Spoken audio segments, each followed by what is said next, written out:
আলোচনা চলছিল, আলোচনা চলা অবস্থায় এই ধরনের কর্মসূচির অর্থই হচ্ছে যে একটা অহেতুক একটা চাপ সৃষ্টি করা, যেটা আমি মনে করি যে গণতন্ত্রের জন্য শুভ নয় এবং সঠিক সিদ্ধান্ত নেওয়ার ব্যাপারেও শুভ নয়।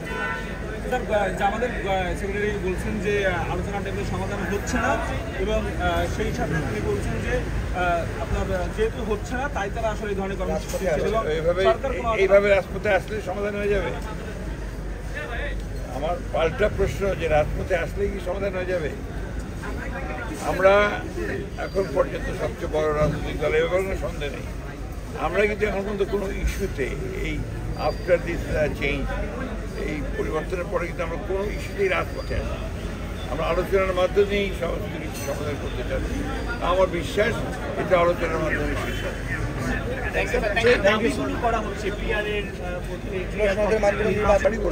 পিয়ারের ব্যাপারে আমরা পিয়ারের পক্ষে নই, কারণ আমরা মনে করি যে বাংলাদেশের পিয়ারের কোনো প্রয়োজনীয়তা নাই। আপনার জুলাই সনদে তো চলছে, জুলাই সনদে তো আলোচনা চলছে, অনেকগুলো বিষয়ে আমরা একমত হয়েছি। সেই বিষয়গুলো নিয়ে সামনে আসতে হয়। একটা জিনিস যেটা খুব পরিষ্কারভাবে আমি মনে করি যে এখানে যেটাই করা হোক সেটা জনগণের সমর্থন হচ্ছে সবচেয়ে বড় প্রয়োজন। জনগণের সমর্থন আসে নির্বাচনের মধ্য দিয়ে, যে পার্লামেন্ট আসে সেই পার্লামেন্টের মধ্যে সেটা আসে। তো parliament has got every right, সে সংবিধান পরিবর্তন করতে পারবে, সংবিধানের অ্যামেন্ডমেন্ট করতে পারবে, সেটা তো সেখানেই সম্ভব।